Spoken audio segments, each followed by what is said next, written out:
Well, good morning, everyone. We are so delighted that you're here. You know, every month in March, we need important ladies. Come on.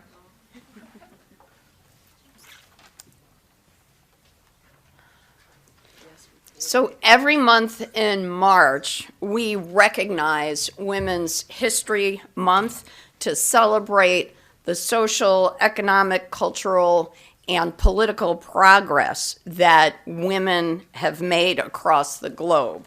And we celebrate the legacies of women who've championed equity and inclusivity. Earlier this month, on International Women's Day, I was very proud to lead a panel discussion highlighting the progress of our paid leave program here in Connecticut. This program has been transformative for our state, and 126,000 people, women and men, have taken advantage of this program to welcome new babies, care for themselves and their family members. 126,000. 126,000.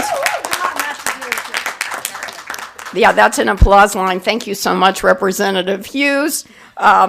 So our state is leading the way on this and so many other policies.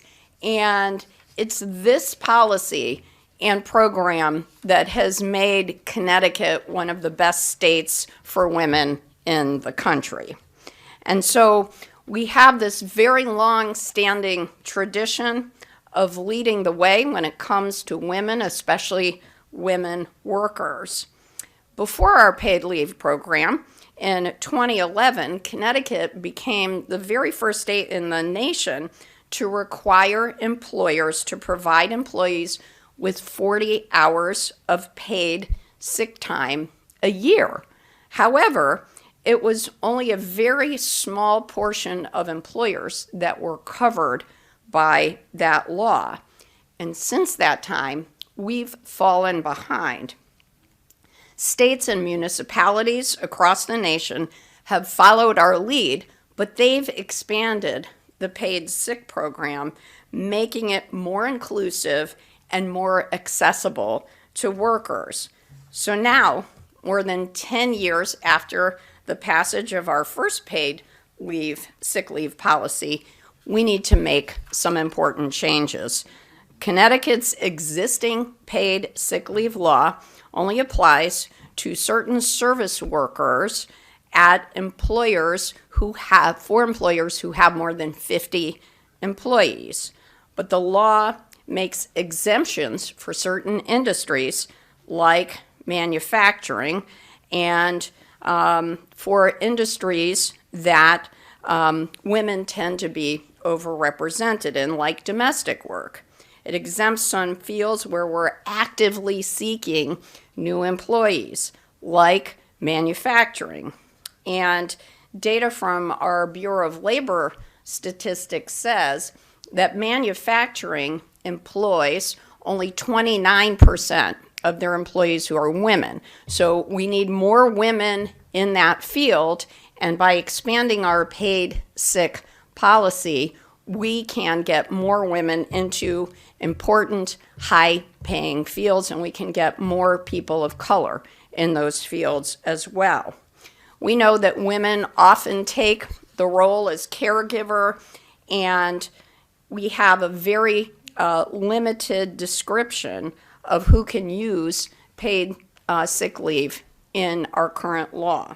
So today, with more women needed in our workforce, it's really important that we expand our paid sick leave policy. And policies that are good for women, are good for families, are good for communities, are good for our state, and are good for our country. So today, we are proud to celebrate a proposed law that would allow all workers to take the opportunity to receive paid sick leave when they need it. And this is really important now, as we are still seeing people suffering from COVID, RSV, colds, the flu, and so many other things. And so today, we're very proud to join our governor, our labor leaders, and our legislators to put forward a paid sick policy that covers everyone.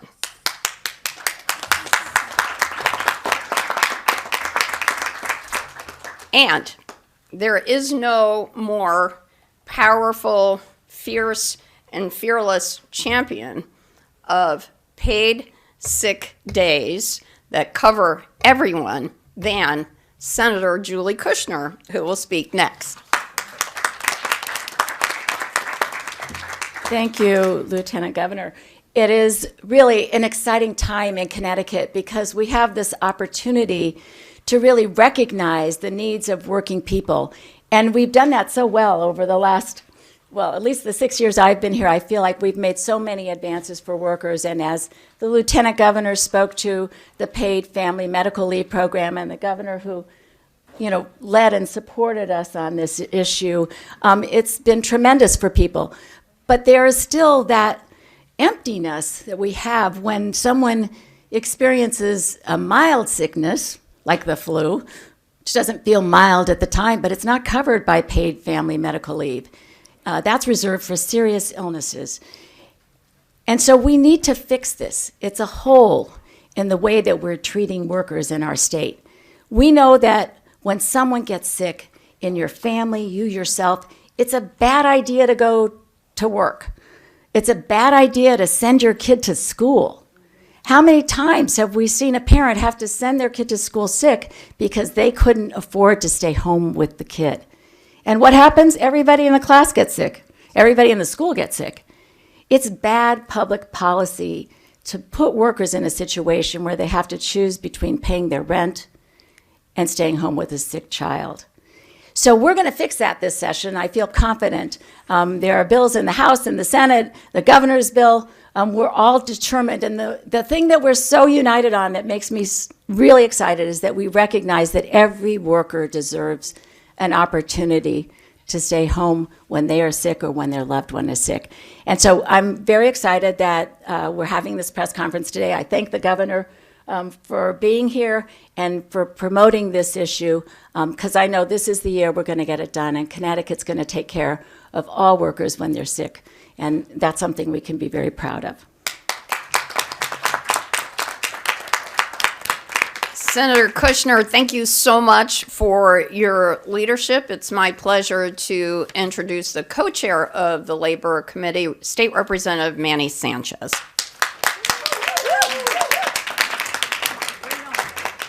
Good morning, everyone. We are here today in solidarity and support of efforts to expand paid sick days for Connecticut workers. We believe every worker should be able to take a paid sick day and paid sick leave. When it comes to workers, no matter what profession or where they work, they may face a random life circumstance that impacts their ability to do their jobs. From sudden illness to family tragedy, none of us are spared the possibility that tomorrow can be faced with a situation that will urgently need our help and support. To get through a life hurdle, these are the steps that we are going to take to help every Connecticut worker in this state. I want to thank the governor and lieutenant governor for their support and hard work on getting this bill done, and most importantly, the advocates, the many advocates who are here with us today and can't be with us, that have worked tirelessly to get this done. Thank you. Now let's get this over the finish line. Thank you so much. We're proud to have with us today Rich Holland, who's the founder of CoLab, who is a business owner and supporter.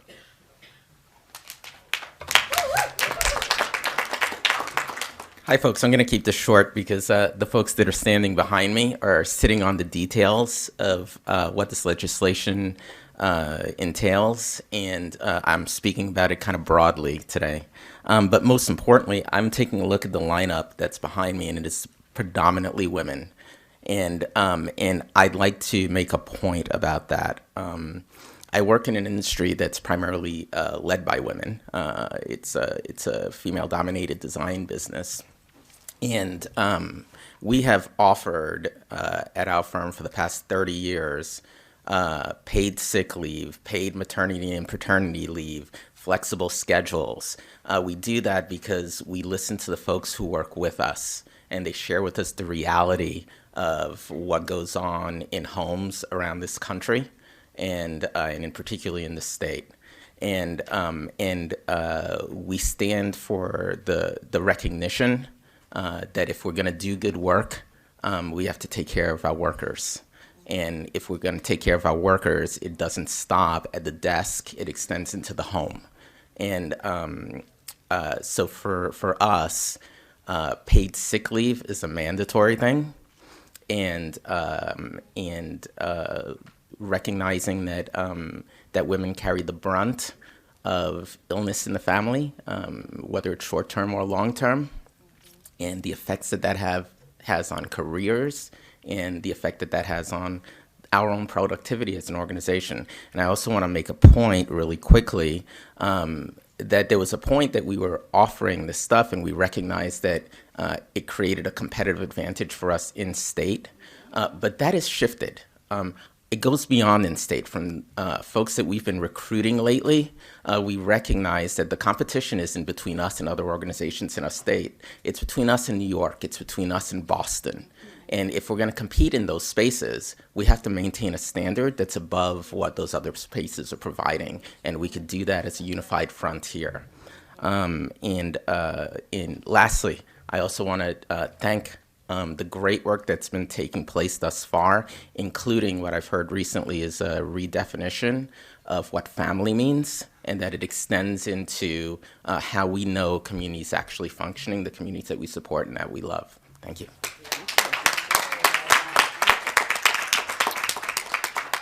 Rich, thank you so much for making that point, that Connecticut can be more competitive and draw in more people to our state if we change our sick leave policy. We know that our paid leave program has brought people from all over the country to our state, and we're very proud of that, and we intend to keep leading. It's now my pleasure to bring up Kimberly Okeke, who is a resident of East Hartford. Kimberly.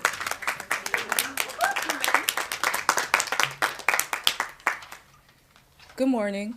My name is Kimberly Okeke, and I live in East Hartford, Connecticut. I am the Congregational and Community Organizer at the Collaborative Center for Justice. The Collaborative Center for Justice advocates for systemic change and educates individuals about social justice issues to make a difference in the lives of poor and alienated people. I'm standing here with you all today in support of Senate Bill Number 7, an act concerning Connecticut paid sick days. I support this bill because I know what it's like to not have any paid sick days from past experiences in other jobs.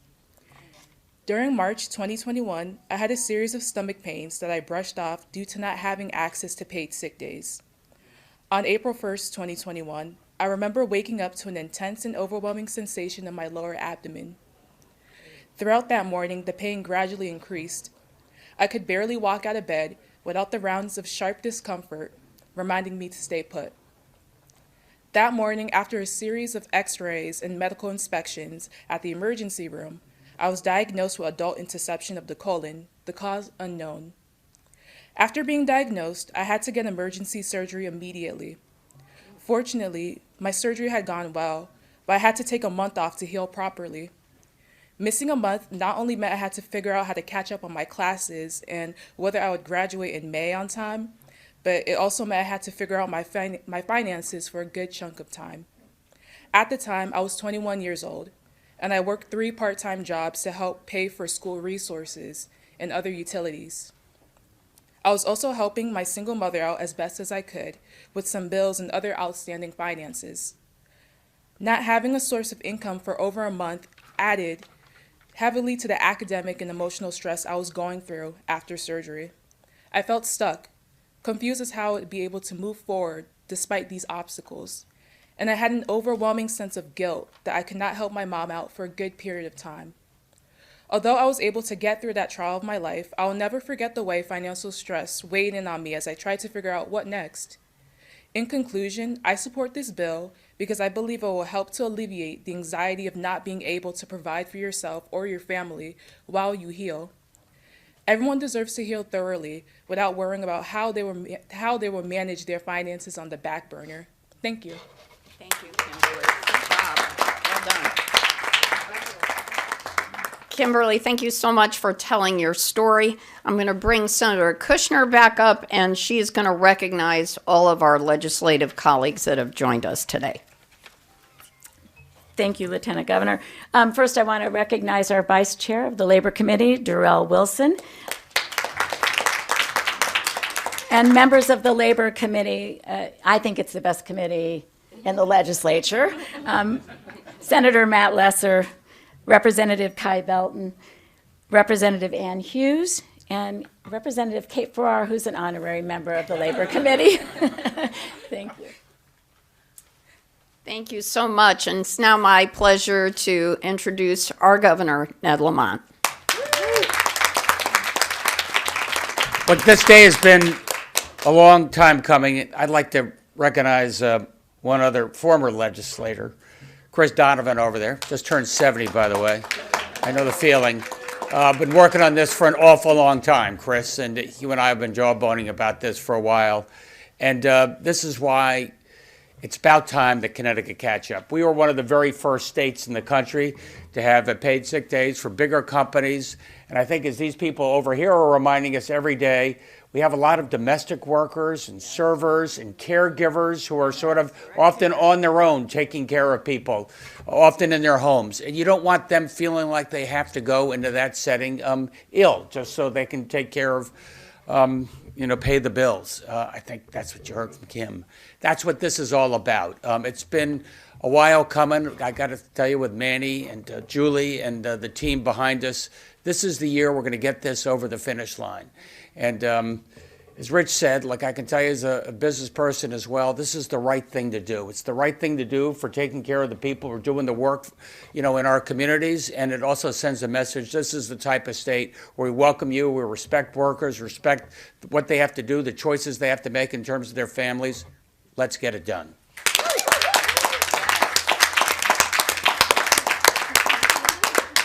All right. Well, we appreciate all of our media partners who've come today, and we have all these experts to answer any questions on topic.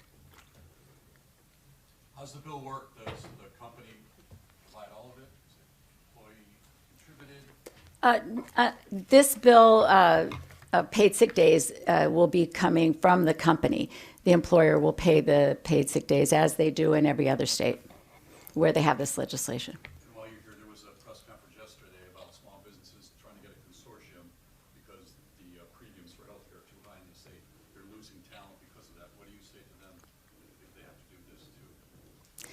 Well, what's clear is, every time we enact progressive legislation that helps workers, there's always a concern that it will be damaging to small businesses. I think we've heard that in the minimum wage discussions that we had in the past, and what we see is that small businesses can and do survive and thrive when we improve the conditions for workers, and I think that will be true for paid sick days. You heard from a business owner here who talks about how it gives you a competitive edge, especially when you're competing with workers, with companies in other states. Any other questions? Thank you so much for coming. We appreciate it.